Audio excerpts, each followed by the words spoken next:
Hello, and welcome to the Kink Perspective. My name's Chris. I'm a psychotherapist and consultant. I want to start off by saying I apologize for not posting a podcast last week. I got quite busy. I had some new clients come in, so some things took precedence while other things got kind of set off to the side. So, getting back to the flow of things, on this episode, I want to talk about our sex drives and our sexual thoughts. I want to touch briefly on hypersexuality, what it is, also our sexual thoughts, and when there is some cause for concern about the thoughts that we have or the lifestyle that we're leading. Our sex drive, our sexual thoughts, and our desire for sex varies dramatically from one person to the next. It also varies depending on a person's preferences, their lifestyle circumstances, where they live, their age. Our sex drives can be affected by our medical conditions, hormone levels, medications we take or are prescribed, things we eat, things we drink, our lifestyle, whether or not we're in a relationship, or if we're single, or if we're having problems inside of our relationships, and so much more. When it comes to our sexual thoughts, they are built upon from the world around us. The things we see feed into our fantasies, the imagery, our advertisements. All of these things feed our mind and allow ourselves to start to formulate the things that turn us on. Many people, or even couples, will go through an early period of having a lot of sex that over time does decrease. For example, when you're in your late teens, when you're first getting involved, you might start having a higher sex drive. Your sex drive, your libido is going to be, especially with your hormone levels, are going to be raging. By the time you hit your 20s, it's going to be one of the most orgasmic times of your life. But the older we get, well, naturally our libido starts to slow down. Men aren't producing as much testosterone. Women go through menopause. So their sex drive, their libido slows down. And so on and so forth. But on the other hand, a busy life can leave some people being too tired or preoccupied to even think about sex. So if you're working a lot, it's nothing personal with your partner or your boyfriend or your girlfriend or your significant other, even that casual hookup partner. You're just too busy. Unless you're truly worried about your sex drive, or if it is causing problems between you and your partner, you don't really need to seek out a professional person for help. You don't need to see a sexologist or a therapist or a counselor. You can just have a conversation between the two of you. If you feel your sex life is problematic or becoming problematic when you're single, that's a different story. Or if you're finding that you're in casual relationships and you're having a lot of sex constantly. I'm going to get to all of that. I don't want people to start thinking, I'm having sex 4, 5, 10 times a week. Is that a problem? So what is a normal sex drive or normalized sexual thoughts? Well, there's no right or wrong level to our libidos. Frankly, there is no normal when it comes to how often you want to have sex or even think about sex. Sex is a biological component that is part of who we are. It's in our DNA. It's in our part of our biology to want to procreate, to keep our species moving forward. Some people have sex or feel like having sex every day, multiple times per day, multiple times per hour. Some people think about masturbation at the same frequency. Others may have sex once a year or not at all. Some people rarely think about sex. For some, it's quite consuming. It all depends on whether and what you prefer and your life circumstances. So then how do you know if your sex drive is actually high or what constitutes too much sexualized thoughts? Well, when it comes to our sex drive, you can't. Not really. Do you feel hornier this time of the year than you did the same time last year? Or are you hornier this week than you were last week? Have you been craving sex more often than you've been used to? So this week you want to get it on 10 times with your partner.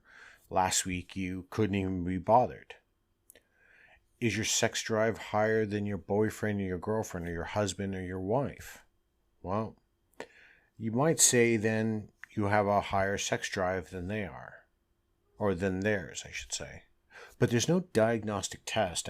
You can't go to a doctor and get them to do an online quiz or stick you with a needle to figure out if your sex drive is too high. They can tell if your hormone levels are up. And if, for example, with some women find that when they're menstruating, that this affects their sexual chemistry and they want to have sex at a higher frequency. When it comes to our thoughts, fantasizing during the day, in the morning or the evening, before bed, when we're waking up, is part of our biological and natural responses to the stimuli we encounter or think about. It's when those thoughts become overwhelming or all-consuming that a problem may be existing or starting to be created. So, with all of this thoughts about what's normalized, there is a flip side to this as well. What are some of the causes that lower our sex drive or even slow our sexual thoughts? As well as the medical conditions that one can experience throughout our life, the side effects of medications that we're taking, there are a number of other causes that can lower our sex drive or reduce our intimate thoughts, and they're not limited. You could have performance anxiety, worrying typically when we're younger. Are we doing it right? Are we doing it good enough? Are they happy? Are they going to reach orgasm? For some, they may not care. What about being tired? Well, feeling fatigue is quite a common reason why our sex drive is quite lowered. For others, it could be a lack of timing or even privacy. It's hard to find that intimate time. I know we hear these fantasies all the time about people sneaking off to the bedroom closet, or they're at work and they go into the storage room. Barring aside all of the glitz and glamour of the penthouse forums, that doesn't happen as often as people like to make it out to believe. So, privacy is a big issue. But sometimes you got to make it. Maybe go out for a drive with your significant other. Go to a secluded spot. What about familiarity?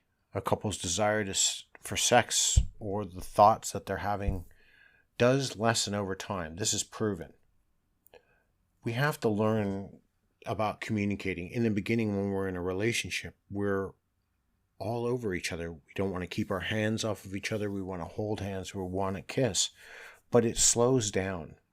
It slows down because usually one thing that starts to break down is our communication.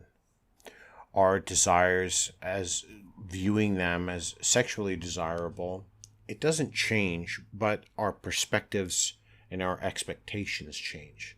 And this is where communication and discussing these things is paramount.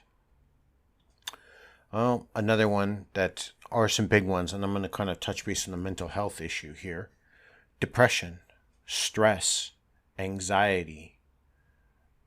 If you're taking medications for any of these all these mental health conditions, they don't preclude somebody from having sex. They don't preclude somebody from wanting or desiring sex or thinking about sex. But researchers have found that certain stress hormones can lessen sexual desire and our response. If you're upset, you might withdraw from the activity. I know people that have told me, I've had couples that have come in that have been married for 15, 20 years. They've talked about when they've been ill, physically ill, so with a cold, but their partner, specifically the wife, wanted to have sex. He wasn't into it, so he just made the deal, I'll lay there and you do what you got to do. He wasn't overly motivated, but he still wanted to gratify and satisfy his wife. Physical activity is another one. sometimes too much. So athletes have reported that high levels of physical activity actually have slowed their hormone responses into their sex drive. Their sexual thoughts, that's a different story. Sometimes those are elevated, but more often than not, in a couple of the clinical trials that I've read, they're just lowered because of distraction. They're focused on their careers, they're focused on their activity, and this is where they channel the majority of their energy. Now, conversely, those who have very little physical activity in their lives can lose a lot of their drive for sex because, well, it does come down to, again, hormones. That laziness factor that comes in when we don't have that personal motivation because we're not feeling our best or we're always feeling run down, that plays an important factor. Post-traumatic stress or traumas, especially involving assault, without a doubt impact our sexual desires, they impact our sexual thoughts, they impact the way we feel about trusting or wanting to get close to someone else. Finally, one of the bigger ones, age. I hate to tell everybody, but as we get older, not everyone continually keeps up their sex drive. And for all of these things, obviously, sex drive starts when we're in our teen years. It really begins during that hormonal build. From there, as we start heading north in age, our 20s and our 30s, our 20s are usually our best decade of sex. For the most part, they are. We're starting to focus on our careers. We're out of school. We're usually out of the home nest. We're moving forward through our independence. We're starting to understand that there is a complete world around us that we enjoy, we codify, and we think about in a sexualized manner. And it's okay to have these thoughts. As we move through this time, we may settle into relationships, or we may just be in a series of open ones. We might find ourselves in a polyamorous relationship or a monogamous relationship. As we start heading in towards our 30s and 40s, the stress of the real world starts to change our perceptions. Our 30s and our 40s become those times of stress, family, ownership, responsibility. If we're going to buy a new car, if I'm going to take that long-awaited trip. It doesn't mean that our thoughts of having sex or our sex drive are completely eliminated during this time. But our focus changes. The things we want, the priorities in our life change. And I'm not saying just because you're in your 20s, all you think about is sex. But it is a biological component. So now I kind of want to start focusing on the other side of, and I know I really haven't expanded too much on hypersexuality, this all-encompassing desire to have sex all the time, leading to promiscuous or even risky behaviors, or what happens to our thoughts. I don't really want to go too much into hypersexuality. But first off, it's still being quite researched. Second, it's really a topic for its own. But I do want to touch base here on when our sex drive or when our thoughts start to become a problem. Your sex drive is a problem if either you think it's a problem or your sex drive is leading you to act in a way that interferes with the rest of your life. And I'm talking about a daily basis. If, for example, you're skipping work, you're starting to cheat on your significant other, you're constantly buying new sex toys to satisfy your sexual urges and your impulses, if you start to engage in risky behavior through unprotected sex where you might be exposing yourself to STIs or other diseases because of your sex drive, that's when you can start to know it's problematic. Conversely, with your thoughts, if you're spending hours upon hours watching pornography, downloading imagery, if you feel like you can't escape imagery or all you're seeing everything around you, your mind is sexualizing. If you see an increase in the levels of sexualized thoughts going outside of the realm of the norm, where you may place yourself or someone else in danger, that's when your thoughts are becoming problematic. In these instances, in these few examples that I've kind of laid out, working with a mental health care professional is an absolute imperative. These are the people that are going to help you come up with a game plan, develop a strategy, and create some coping mechanisms for you to live a normal, healthy, and happy life. But what I want you to understand is, even though your sex drive can spike, it can be a great excuse to get down with yourself, your significant other, or have some fun. If you're single, people think, oh, well, what am I going to do about my sex drive? Well, there is masturbation. In the realm of BDSM, if you're not overly keen on having penetration sex, you can try something like having mutual masturbation together, or just having one person perform oral sex on somebody else, as long as obviously everybody's consenting. There are ways to change things around so it's always new, exciting, and inventive. It's just when it crosses these lines that it becomes problematic. Something else to keep in the back of your mind, especially if you're starting to have thoughts or issues with your sex drive, is staying away from social media.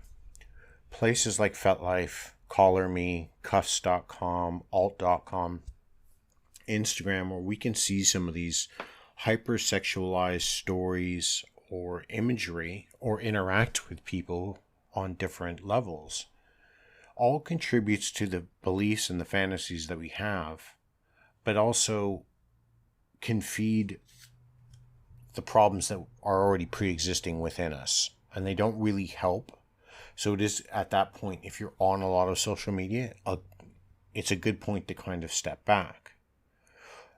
While we're talking about social media, especially with hypersexuality, as I see this word pop up quite often, people will say, I'm hypersexual. And I see these posts quite often on Instagram, or especially in writings on like FetLife or on Alt. The reality is, and there was a study conducted a couple of years ago by the Taylor Francis Group, that only about 3 to 6% of the total population is even remotely classified with the hypersexual disorder. The reality is, too, is that psychologists believe it's derived through another mental illness. So there's something else going on that's problematic. And while it's compulsive sexual behavior, it has different listings through the WHO. Obviously, I don't want to go too much into that either. But take it with a grain of salt when you start seeing people say, I'm hypersexual, I'm hypersexual. Self-diagnosis doesn't work that way. You're not just hypersexual because you want to have sex 5 times a day. There are a lot of other mitigating factors. And I tend to take this into consideration when I'm speaking with clients who have these concerns. Conversely, if you're someone looking to have sex all the time and you run into a significant other and you're both telling each other, well, we're hypersexual, try not to self-diagnose, because having hypersexuality disorder, it's not something that we should be relishing. We're not celebrating the fact that we have a mental health problem.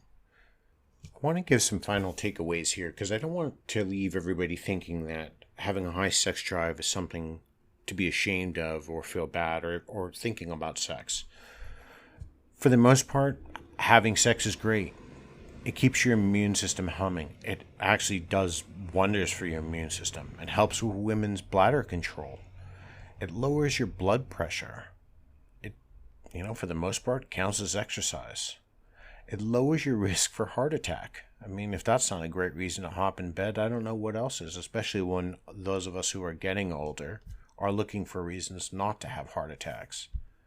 Did you know that it lessens pain? So if you're having a headache or you're not feeling your best, that sometimes having an orgasm actually is the body's natural way of reducing this.